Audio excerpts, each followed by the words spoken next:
Magandang hapon po sa inyong lahat. First, we thank God for really indwelling in our praises kanina. Kasi bukas lahat yung puso natin. The Lord really settle among us, and that is one really experience na talagang hindi nababayaran at wala kang makakuha sa anumang lugar maliban lamang na pag binuksan natin yung puso together and corporately, nag-establish tayo ng trono ng Diyos at dito siya nanahan sa ating kalagitnaan. Muli, palakpakan natin ng Diyos at ang bawat isa sa pag-anyaya at ang dalo naman ng Diyos sa kalagitnaan natin. Secondly, marami pong salamat yung nag-sign up ng makakasama namin sa serving team. Marami pong salamat. We'll be doing this together in serving God and serving one another. Salamat din kasi tapos na yung June, July na. This is the first Sunday of July. Okay po? Yeah.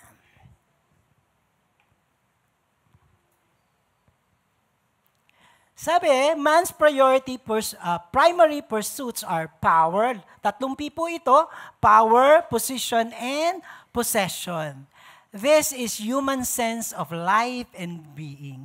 Sa kanila, ito na yung happiness, ito na yung goal, ito na yung pinaka-fulfillment. Unfortunately, pag na-reach na niya, hindi naman tumitigil yung tao. So he keeps on craving for more and higher. And yung sinasabi niyang fulfillment na hinabol niya, hindi na naman satisfied. And the cravings are endless. Kaya naman, may mga politiko, ayan na naman tayo sa politiko, bakit sila corrupt? Bakit nandoon na sila? Tuloy pa rin. Marami na, magnanakaw pa ulit. Ayaw umalis sa pwesto, kaya may dynasty. Bakit ganun? Ang mga negosyante, mapaglamang, mandaraya, at mapagsamantala. Dami kong inaaway, ano? Tapos, yung mga pinuno, ang lulupit, diktador, nagpa-power play. Sa bawat power play nila, hampas nila dito, hampas na doon, buhay, pamilya. Minsan, ang nawawala at nasisira. Ang nakakalungkot, pag ikaw ay miyembro ng pamilya, at nagpabaya ka dahil gusto mo lang sa sarili mo, naapektuhan ang pamilya. All because it's about you and you forget and we forget our family. At isa pa, lahat magagaling. Laging tama. Kaya naguunahan. Kaya ayaw magpatalo. Kasi siya ang magaling, siya ang matalino. Kaya yung rat race sa mundo is ever on. Lagi tayong nasa kompetisyon. Lagi tayong nagmamadali at nag-uunahan.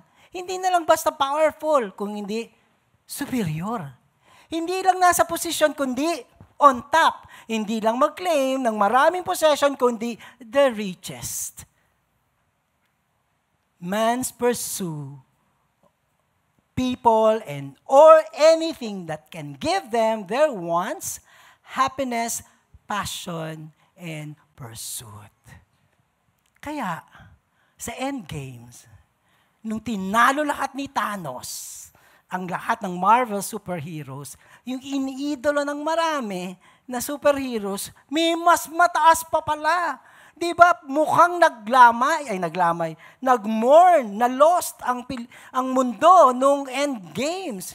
Talaga, ang kwentuhan, kulang na lang paglamayan yung mga superheroes kasi nagulat sila, yung hinahangaan nila, may mas superior pala kaysa sa kanilang iniidolo. This is what the Bible called idolatry. The worship of anything or anyone other than the one true God. It involves placing ultimate trust, love, and loyalty in something created rather than the Creator. It also indicates a misplaced focus and rejection of God and of His sovereignty. Pero tapos na po, uwian na. Kasi may nanalo na. In terms of supremacy, in terms of superiority, the book of Hebrew stated and concluded all these battles and race. Anong sabi ng Hebrews 1 verse 3? He, none other than that Jesus Christ is the radiance of the glory of God and the exact imprint of His nature. And Jesus upholds the universe by the word of His power. After making purification for sin, Jesus sat down at the right hand of the Majesty on high. Wala ka, Thanos.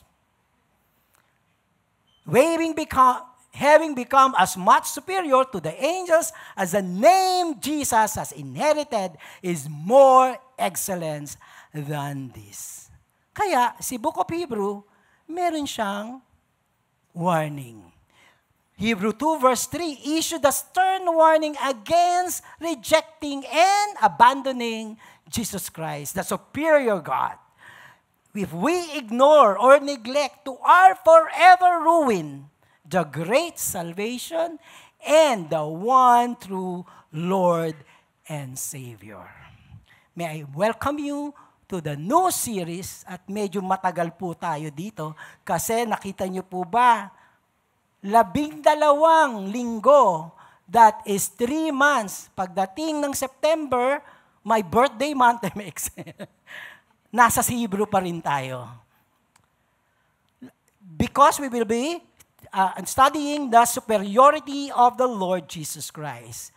Jesus greater than. It is not just an arithmetic symbol of Jesus being greater in size or rank, but all superior ang worth, ang essence, and significance. Jesus is superior in every way that will be discussed further sa Book of Hebrew. Who He is, what He has done, and what He can offer. Let me all invite you to please stand up and let us read our text for this day, the intro to our series. That's Hebrew 1, 1 to 4. Sa ating Bible ay 580, page 580, lower part of the page.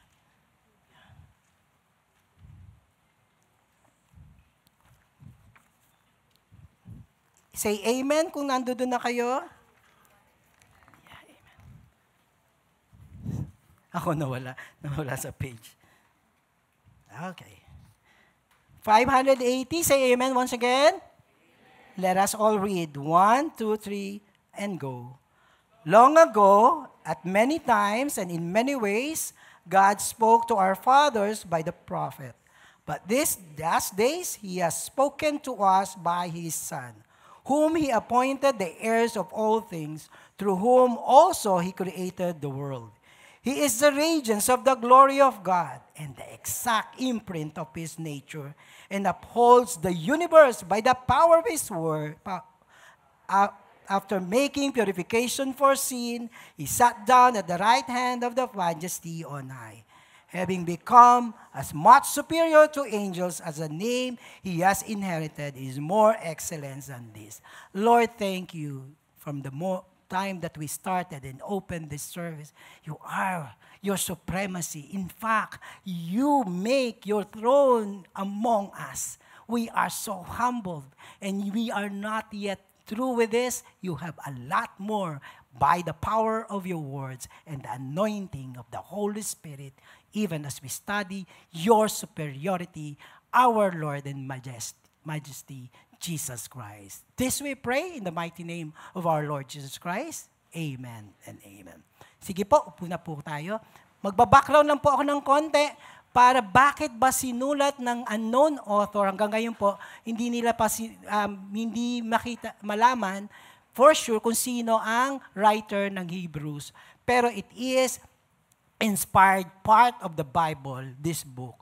Bakit nga ba to? Ano bang intensyon? Bakit yung superiority ni Christ ay theme ng whole book of Hebrews? Kasi po, sabi niya, kausap niya yung mga Hebreyo na maraming mga Hudyo ito at very, very familiar with the Bible. Sabi niya, but recall the former days when after you were enlightened, nung naging Christian sila, you endured a hard struggle with suffering, sometimes being publicly exposed to reproach and affliction, and sometimes being partners with those so treated. For you had compassion on those in prison, and you joyfully accepted the plundering of your property, since you knew, kasi kahit kayo nahihirapan, hindi kayo nag-iiwas pusoy, yung lahat ng kapwa ng mga Hudyo na naniniwala kay Kristo ay kasama nyo sa paghihirap. Kasi you knew that you yourselves had a better possession. Kahit sa kalagitnaan ng paghihirap, mas meron kayong possessions. And an abiding one, possession na hindi kailanman nang iiwan. Ito yung panahon na sila ay nakatayo pa ang templo. Ito din yung panahon na si Peter na kanilang leader ay buhay na buhay. Pero dumating yung panahon na ang templo ay nawasak. Ang persecution sa kanila ay hindi natigil, pero lalo pang lumala. Yung templo, nawasak. Si Peter, namatay ng martir. At marami sa mga unang Kristiyano ay wala na. So this is the next generation, but they are being persecuted. Kaya yung sinasabi nilang endurance, being partner with one another in the midst of suffering, yung compassion nila sa mga nahihirapan, yung joyfully accepting the biro mo, pinaplunder na yung possession mo, masaya ka pa. Tapos, lahat ng ito, nung tumindi ang persecution at suffering, the enduring spirit, the oneness of the spirit, the compassion, yung joy, and faith, in having a better possession. Meron kami. Matindi to, abiding to. Higit sa lahat yung possession. I'm sorry, nung lumala ang persecution, nawala lahat ito. Kaya, nagsulat ang author ng Hebrew upang palakasin ulit ang loob nila. Sa atin naman, hindi naman tayo nalalayo. Mas mahirap lang sa kanila kasi tinitegi dun yung mga Kristiyano. Buti natin, hindi pa po, no? Ay, hindi. Pero we also have our struggles. Diba? Meron din tayong mga hirap. Nakita niyo po yung video before? May problema ka sa love life. Love life ka agad, no? Health, relationship, career. Nandun lahat. May problema din tayo ngayon sa pag-resist ng katulad ni Thanos, ng mga impluensya na nagpapalayo sa atin sa Diyos. Nag-iiwan sa atin kay God, nilalayo tayo sa problema ng idolatry. Ang mundo ngayon, ang daming ino-offer. Kaso walang Kristo, walang Diyos. Puro saan nakatingin?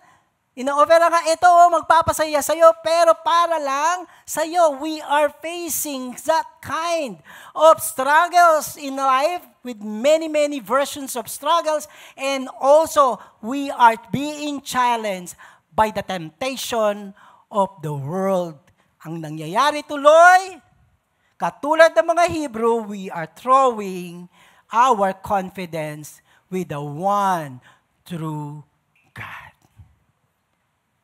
Kaya sabi ngayon nung author, therefore, do not throw away your confidence in the midst of all this temptation and suffering. Huwag niyong iwanan ang pananampalataya at kapit kay Kristo dahil ito ay may great rewards. For you have need of what? Endure.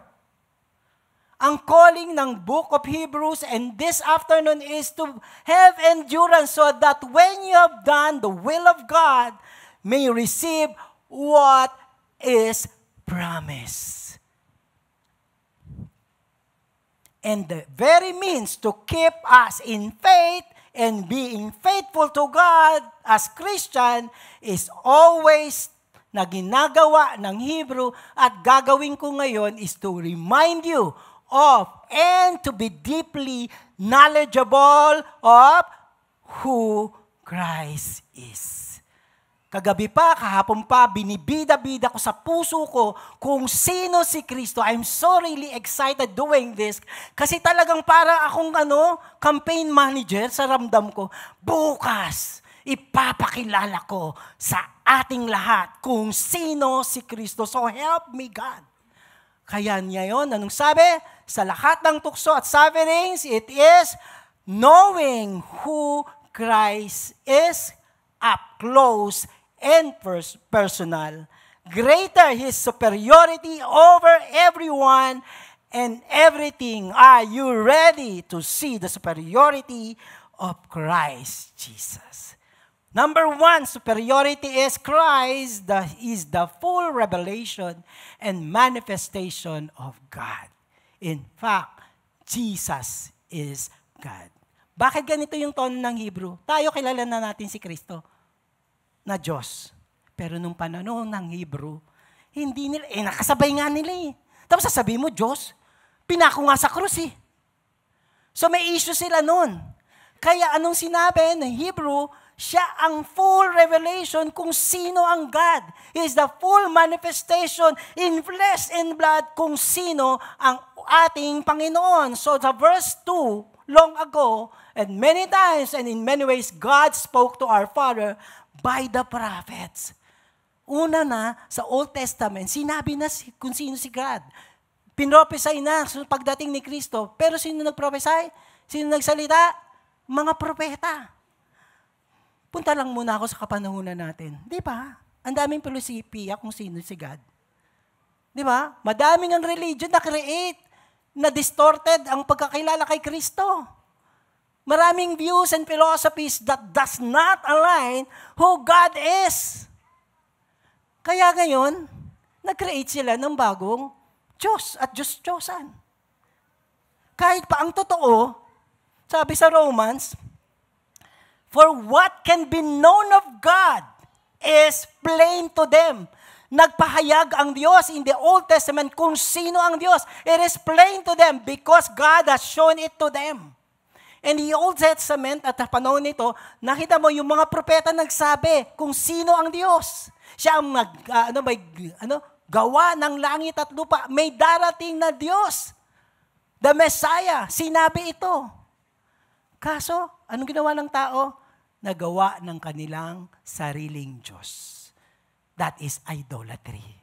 Di ba, nung panahon na yon, may maraming Diyos, maraming kamay na Diyos, maraming Diyos, milyon-milyon na Diyos, thousands of God. Kasi sabi nila, hindi, kami gagawa ng Diyos namin. Hindi nila inintindi yung ni-reveal kung sino ang totoong Diyos. Ang problema lang, minsan mga Christian eh. Blurry ang pagkakilala sa Diyos.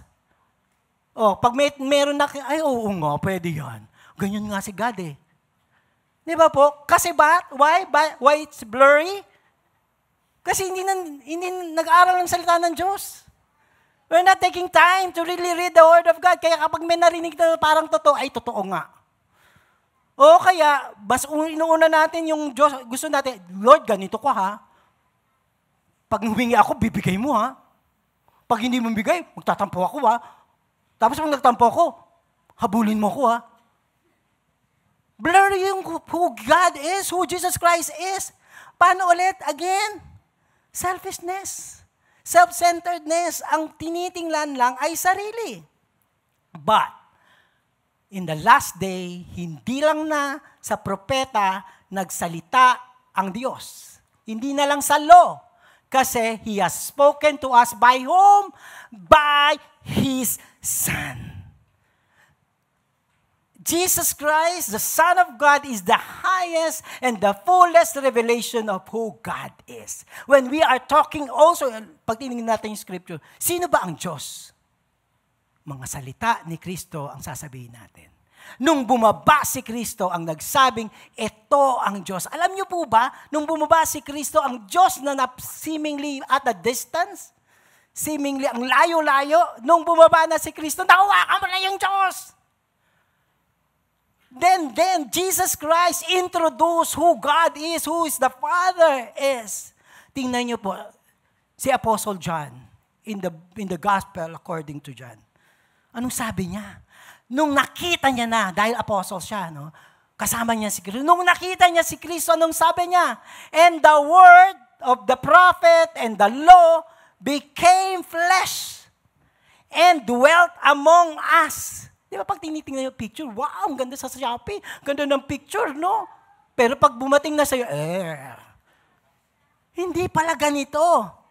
So, dito po, nung bumaba si Kristo, nung sabi, and the Word became flesh and dwelt among us, and we have seen His glory. Naramdaman nyo kanina?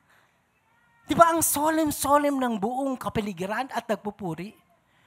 That is the glory of God, and we see His glory, glory as to the only Son from the Father, full of grace and truth. I am trying to really describe glory, and the truth and the grace. But it can be felt. It can be experienced if we are mindful of God.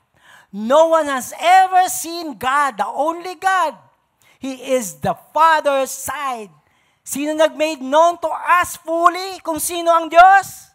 Si Kristo. Nung bumaba siya sa lupa. Alam nyo, anong purpose ng revelations ni God? Sabi niya, ayoko lang propeta.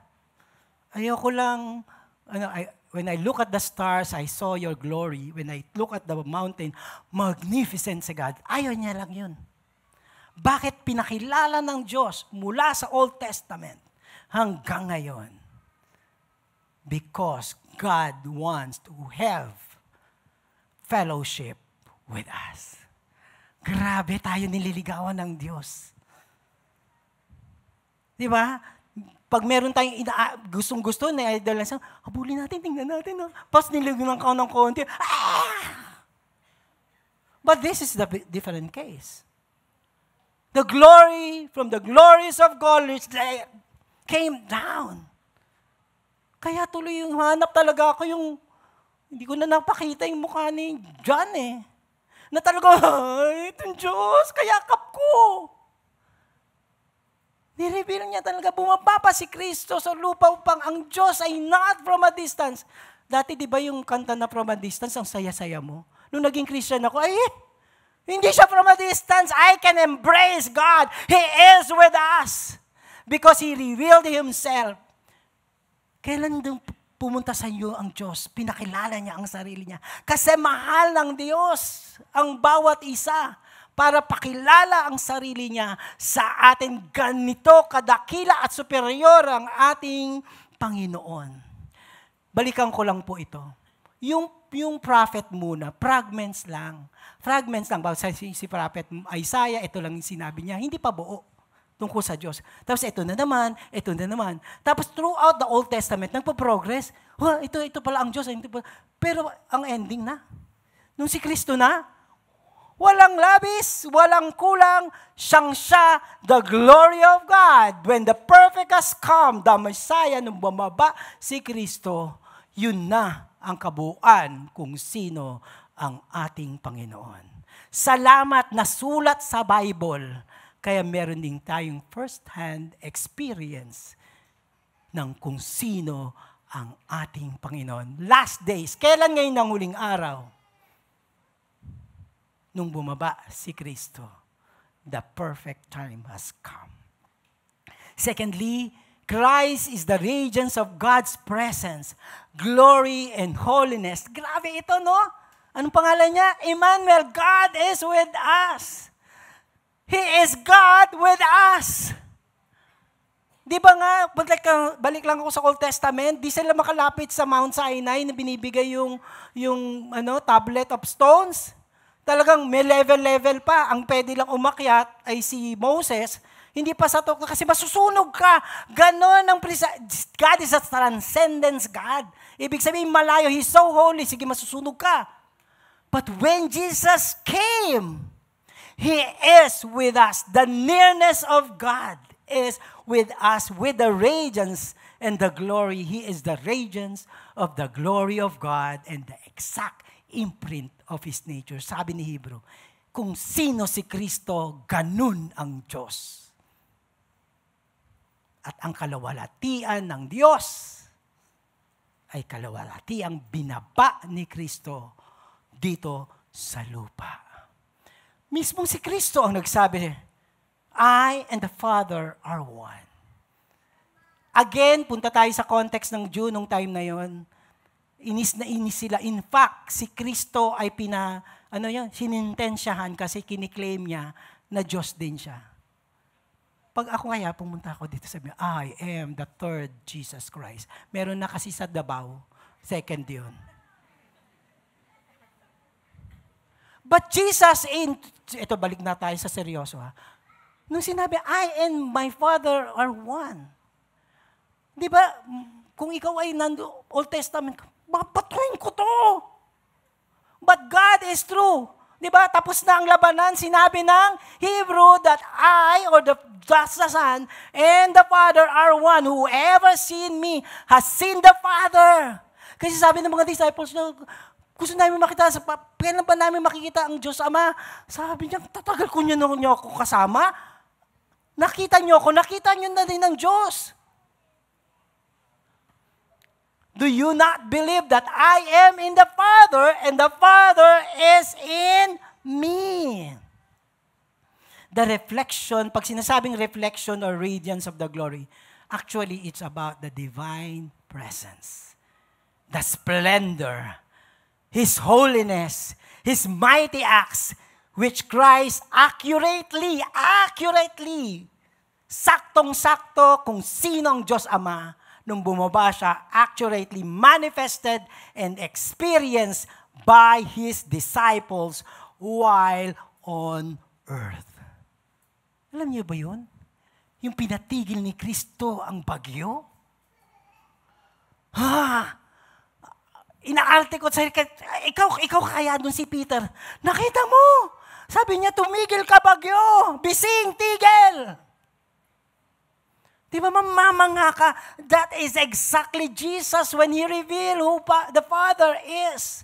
Yung mapapatira pa ka, babalutin ka ng pagkamangha sa kaluwalhatian ng Diyos. At hindi lang mga disciple, hindi nagmaramot ang Diyos sa maraming crowd na naghimala si Kristo ng tinapay, and they keep on running after and following Jesus because they have seen and felt the glory of God. Hindi natapos yun sa Old Testament at sa New Testament.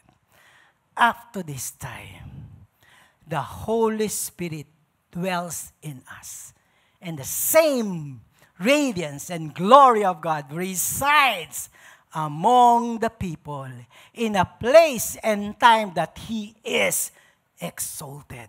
We can feel and we can experience the presence of God. Kaya ang Diyos, binasbasan niya ng todo ang worship natin kanina para hindi na ako mahirapan magturo.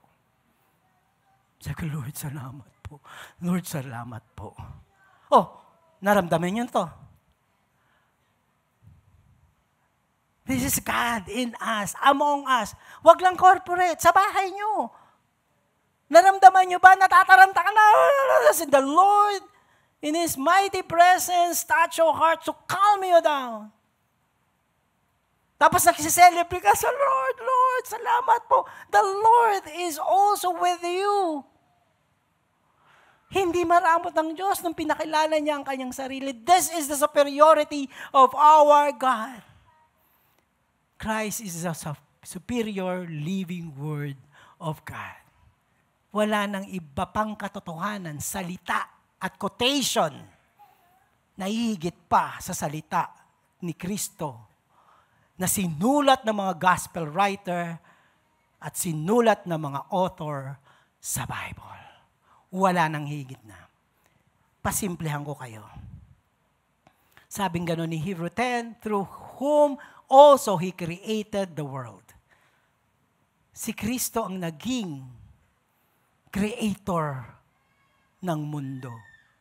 In fact, ito, wag niyo akong awayin. Created by God to. Ang nakasaharap ko ay mga creation ni God. At sino ang creator? Si Jesus Christ. Anong sabi sa John 1? In the beginning was the Word. And the Word was with God. God the Father, Jesus. And the Word Jesus was God. Ang kulit ng mga Hebreyo, hindi pa nila tanggap. Sa bagay, hindi. Hanggang ngayon, dinidecline, nire-reject si Jesus Christ. He was, in the beginning with God. All things were made through Him, and without Him was not anything made that was made. Paano ba naglikha sa ang Diyos, si Kristo? Let there be light. That is the power of the Word of Jesus Christ, and so be it. From nothing, it came to existence because of the power of the Word of God. Hindi doon natatapos ang kapangyarihan ng salita ng Diyos. Nilikha niya ang mundo, pero hindi niya pinabayaan. And He upholds the universe by what again? Word of His power. Sa salita niya, nalikha ang mundo. Para masustain yung mundo. Sa salita pa rin niya, alam niyo ba ang nagro-rule dito? Is the Word of God. Prinsipyo ng Diyos. Ang mga tumatanggap kay Kristo, pinagpapala. Ang mga nangaaway kay Kristo, ang masasamaang ugali. It is still the sustenance of God. Jesus continues to sustain the creation and order the events of history by the same powerful Word that brought everything into existence. So, the Son Himself and His Word sustain all things by means of His Word. Let me just go back. Don't allow yourselves to have a blurry look of God. Hindi misteryoso ang Diyos. Wala siya sumasayaw na buwan. Wala siya din sa alikabok. Wala din siya sa formation ang pagsasalita niya ay wala sa formation ng ulap. Ay, dadating na yung love ko kasi may puso. Wala siya doon. Nasaan siya?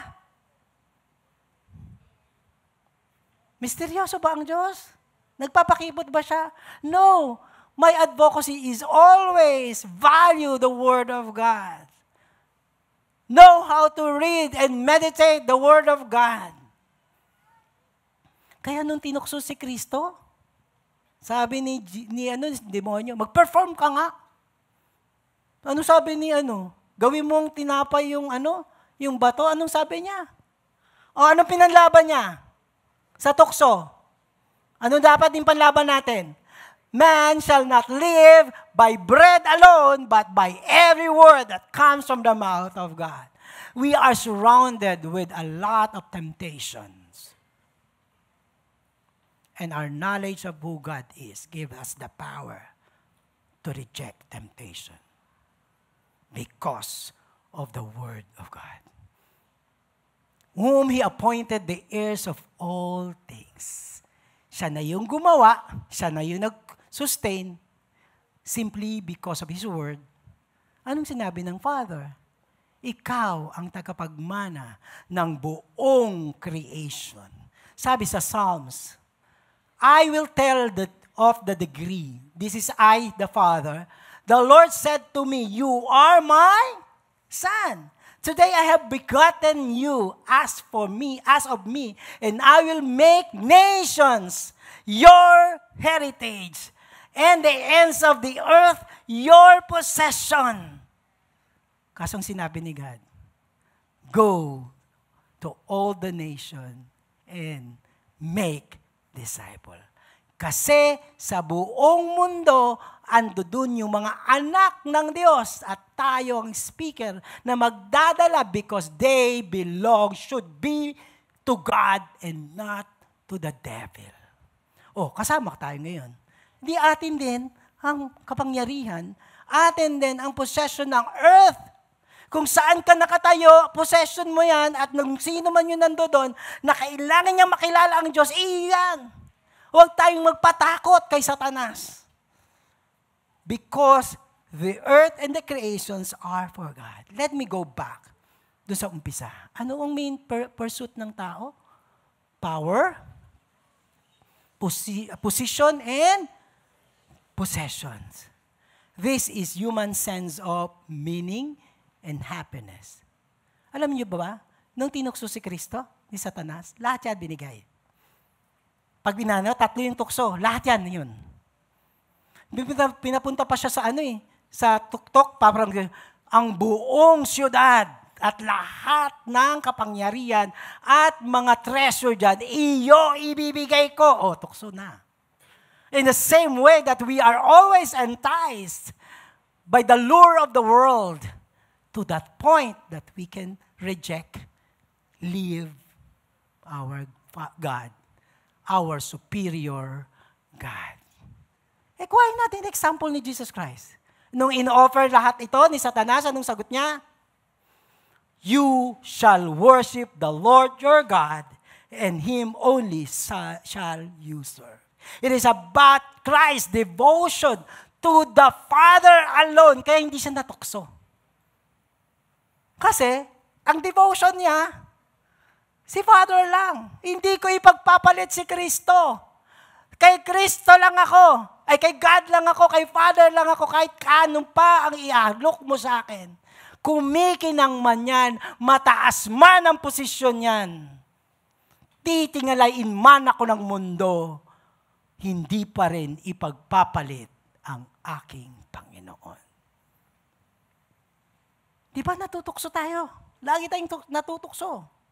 May problema na nga tayo, tutuksoin pa tayo. Ito si Satanas Problema na ako sa pera.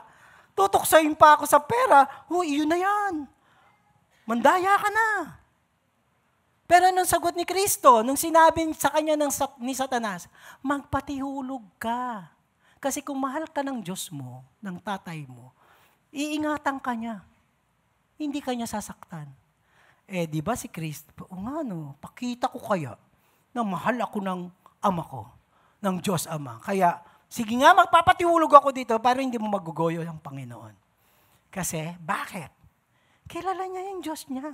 Kilala niya ang Father niya. Mga tatay, di ba ayaw nating masaktan ang mga anak natin at gagawin nating lahat? And Jesus Christ knew that. Na hindi niya na kailangan magpasirko-sirko para lang patunayan na mahal ako ng Diyos. Such an assurance, such a secure God. Kay God. Di ba yung mga anak niya pag naghihiling? Kahit alam niya, di naman to kaya. Pero pag naghiling, dahil assure sila sa magulang nila. Anong sagot ni Kristo? You shall not put your God to test. Hindi mo susubukin ng Diyos. Mahal mo ba ako talaga? Bigay mo naman to. Mahal mo pala ako Makapangyarihan ka, gawin mo to. Grabe, sino Diyos dun? Kaya sabi niya, you shall not put the Lord your God to test.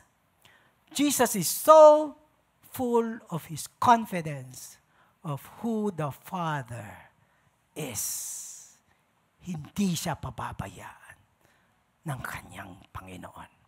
In the same way, when we are so close and have knowledge of who God is, we are so certain that God will never leave us nor forsake us. Maaring iba-iba ang kaparaanan ng Diyos, but never sinabi ng Diyos, hindi kita mahal.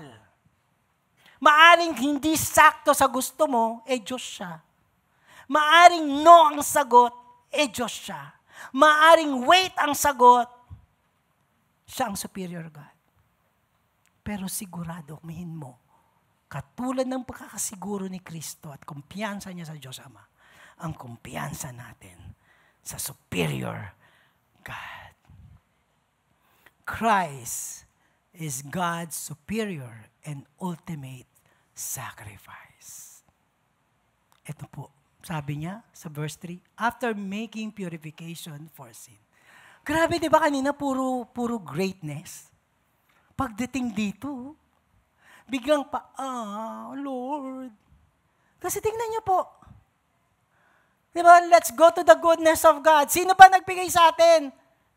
For God so loved the world, for the Father so loved the world that He gave His only begotten Son, that whosoever believe in Him will not perish but have eternal life. Ang kaligtasan natin ay mula sa pagmamahal ng Diyos Ama, na sinabi ni Kristo, susundin kita kasi mahal mo ang tao, mamamatay ako para sa kanila.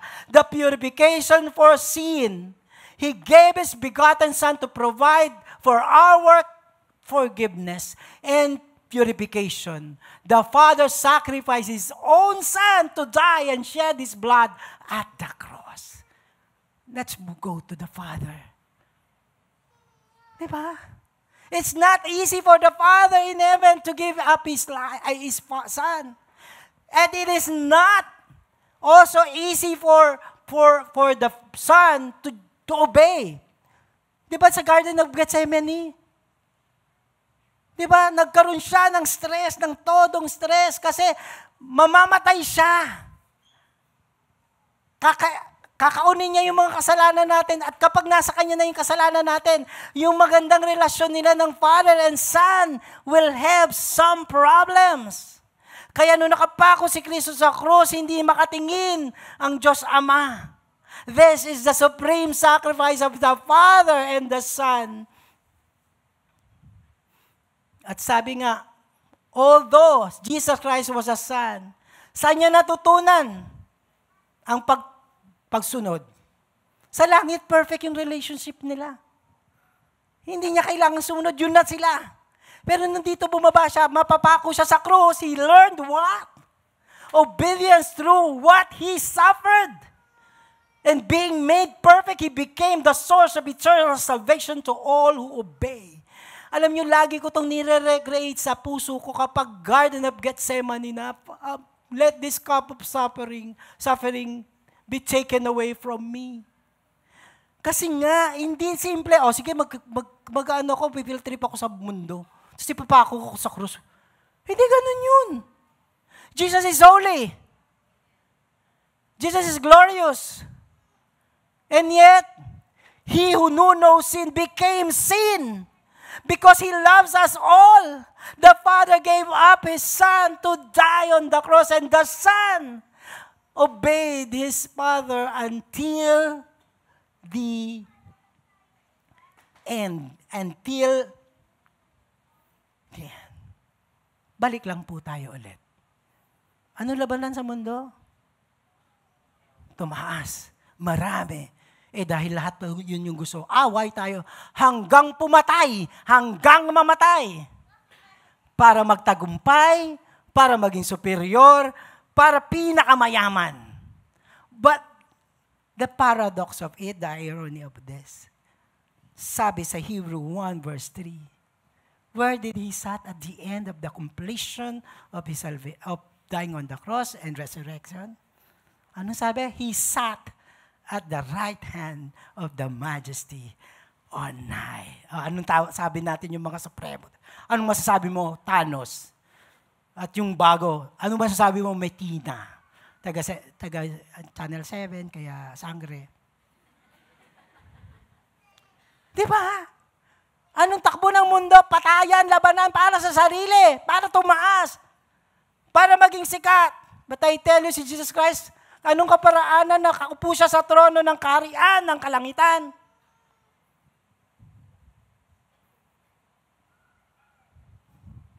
Mag-cooperate ka. The superior power and victory through what?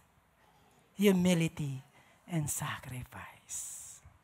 Balikan ko lang, the sovereign God from eternity, the Creator, and the heir of the earth, sustaining His creation with divine providence, came down. Philippians 2:7. But what? Look at the humility. He emptied Himself by taking the form of a servant, not of a president, not of an opa, but a servant, being born in the likeness of man. Diyos siya, pero anong naging likeness niya? Tao. Sino dito mapagmahal sa aso? Lagi ko itong ginagamit. Sige nga, may sakit yung aso mo. Para maintindihan mo yung aso. Gusto mo maging aso? Paano maintindihan mo siya? Di ba ayaw nyo? Sino? Oh, wala. Anong ginawa ni Kristo?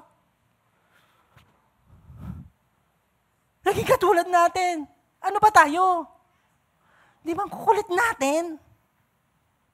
Pero ginawa ni Kristo. This is the supreme sacrifice. Ang superiority is humility and sacrifice. Enough of the contest and competition and pride, but service. Being born in the likeness of man and being found in human form, He humbled Himself by becoming what? Obedient to the point of death. Even death on the cross. Bakit in-emphasize ang cross?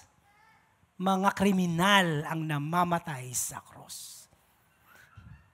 Therefore, God has highly exalted Him and bestowed on Him the name that is above all name. Yung kinanta nyo kanina. So, Jesus Christ is Lord. Let me wrap up. Worship team, please come.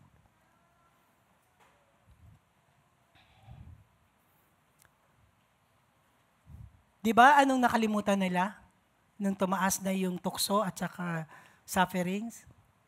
Since you knew that you yourself had a better possession and abiding one. Pag may tukso, pag may hirap, nakakalimutan na mayroon tayong better possession and God that is always abiding in us. Bakit? Dahil ba sa idolatry? Nineglect ba natin ang great salvation and the great, superior, loving, majestic, powerful, humble, sacrificial God? Yun ba ang labanan natin? Pagpapalit ba natin? Therefore, everybody please read. Do not, 1, 2, 3, go. Do not throw away your confidence, which has great reward. For you have the need of endurance, so that when you're done the will of God, you may receive what it is promised. Don't neglect. Don't reject.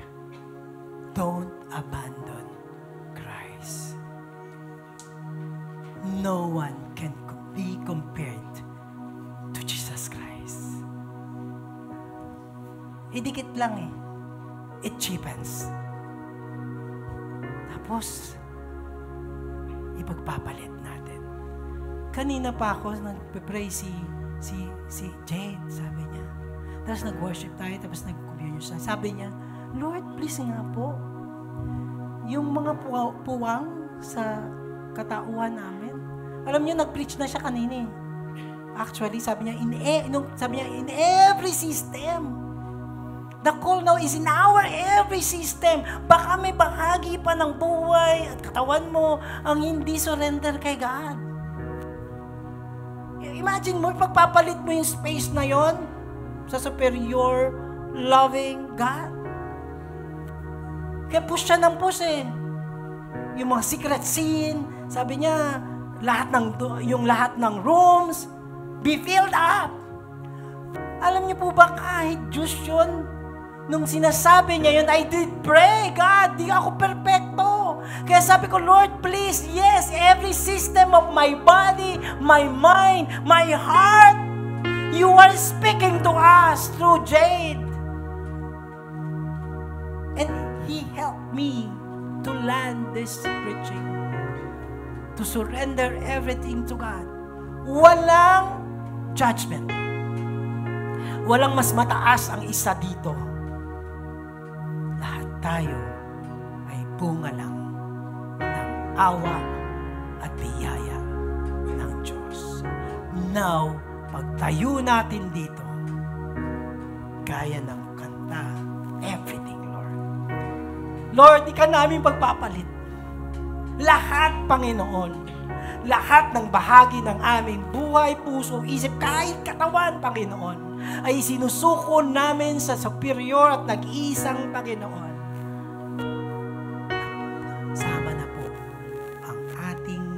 struggles at ang ating mga burdens.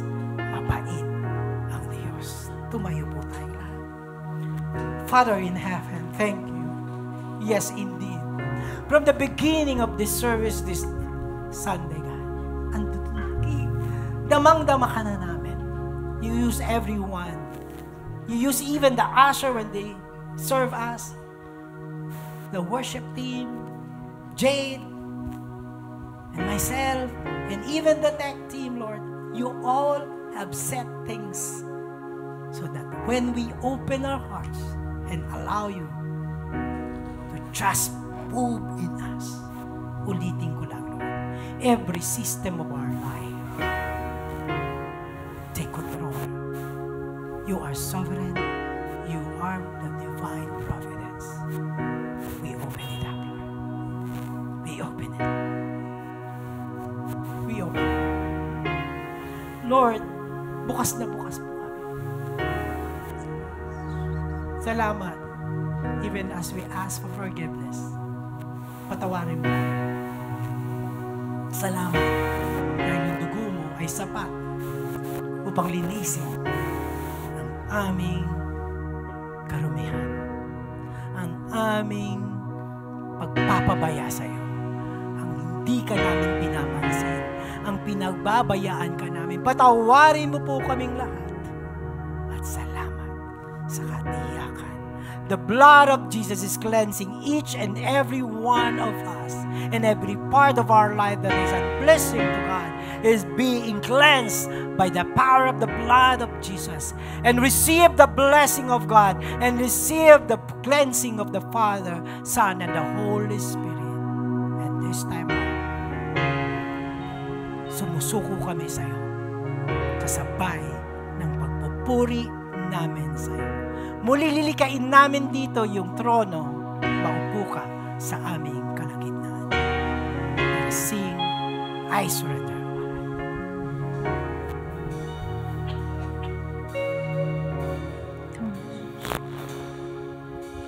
And I surrender. Come on, church.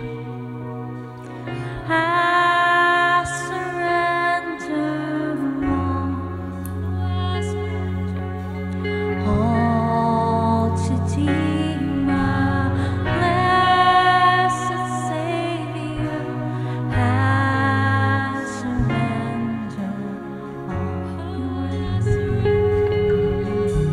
And I surrender all. And I surrender all to thee, my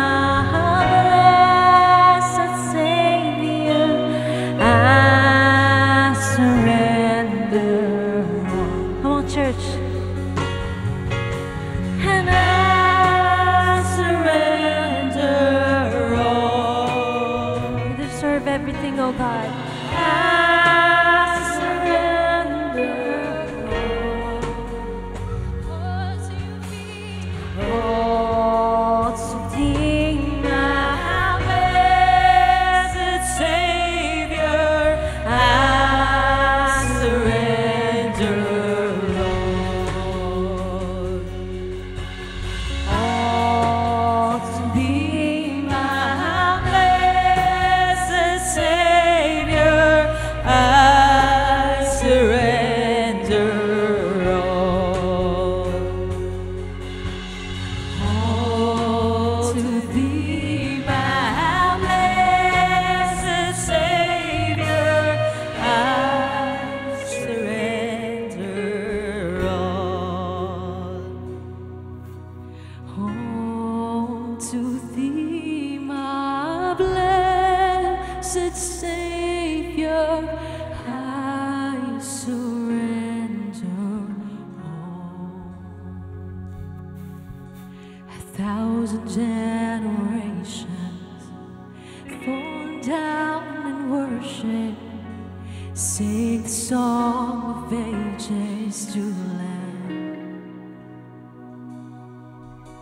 And all who've come before us will sing the song of ages to the Lamb. Your name is the highest, your name is the greatest, your name stands above them all thrones and dominions, all powers and positions, your name stands above them all, and the angels cry.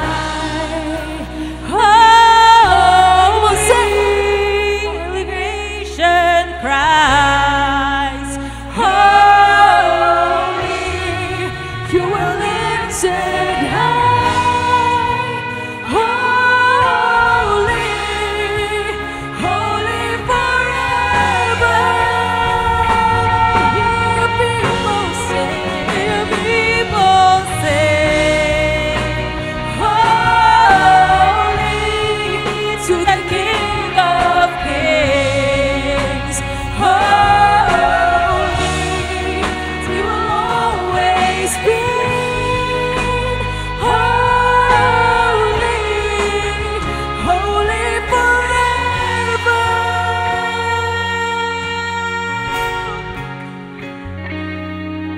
Your name is the highest. Your name is the greatest. Your name stands above them all. Come on, sing it out.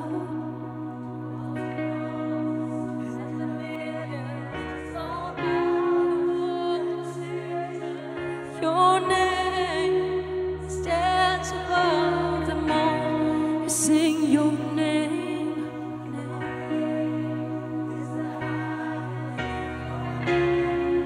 Is the greatest. Your name, Jesus. Oh, Jesus, and dominions, all powers and positions, your name stands above them all. Sing your name. Your name is the highest. Your name is the greatest. Your name stands above them all thrones and dominions, all powers and positions, your name stands above them all. Sing Jesus, is the highest, your name is the greatest, your name stands above them all. All thrones and dominions, all powers and positions, your name stands above them all, and the angels cry, holy, holy ancient cries, holy, we will lift it high, holy, holy forever. People sing, people sing, holy to the King of Kings. Holy, you will always be. Holy, holy forever. You'll sing. Your name is the highest. Your name is the greatest. Your name stands above them all. All thrones and dominions, your powers and positions, your name stands above them all. Your name is the highest. Your name is the greatest. Your name stands above them all.